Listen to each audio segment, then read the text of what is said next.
खबर शामिल करते हैं divisional bureau chief Mian Javed Bhattu की रिपोर्ट के मुताबिक गुज़िश्ता रोज Imran barbecue model town branch का इफ्तिताह किया गया, जिसका president Gujranwala chamber of commerce Rana Mohammad Sadiq Khan ने फीता काट कर इफ्तिताह किया। इस मौका पर वाइस प्रेसिडेंट अहमद नवीद रंजा, सबका प्रेसिडेंट मियां उमर सलीम, हाजी आसम अनीस मुगल, जफर इकबाल डार, साबिक उम्मीदवार सूबाई असम्बली चौधरी मोहम्मद अफजल चीमा और चौधरी तहसीन नवाज हाशमी के अलावा दीगर सैकड़ों की तादाद में सियासी और समाजी शख्सियात ने भरपूर शिरकत की।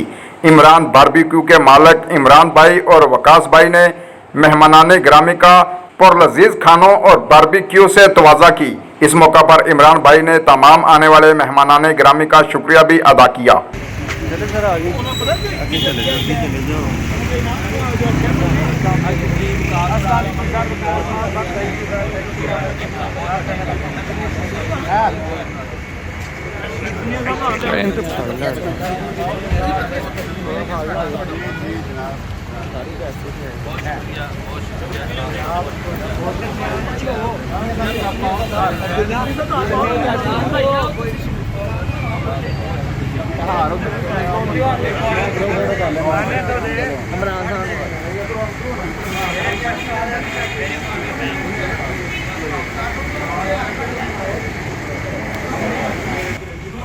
अल्लाह पाक इन्हों के दिल की बरकत दे, अल्लाह पाक इन्होंने आबाद रखे। जिस मकसद इन्हें दुकान लाई अल्लाह पाक इन्होंने कामयाब, अल्लाह पाक सानू सब मेरा मौला करीम कामयाबी नहीं। असं भी कैमरे नए नए आए हैं और अच्छा वक्त गुजारी है। अल्लाह पाक हमें असली इफ्तिताह भी करने और दूसरे इफ्तिताह के लिए अच्छे बरकत नसीब सल्लल्लाहु तआला अलैहि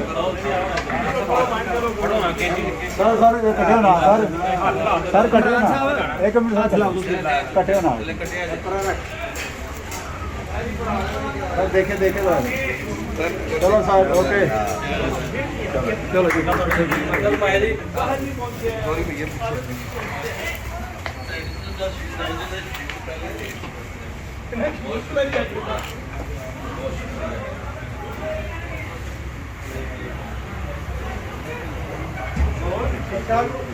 मसला हल होया कि नहीं? मसला थोड़ा हल होया कि नहीं? कोई बात नहीं, अभी तो बैठ जाते सारे सामने सर फोटो सेशन से पिक्चर नहीं बसा नहीं सारी वीडियो सामने बिठाओ तो जाने तो सामने से आप को करना नहीं वो सामने सोच लिया।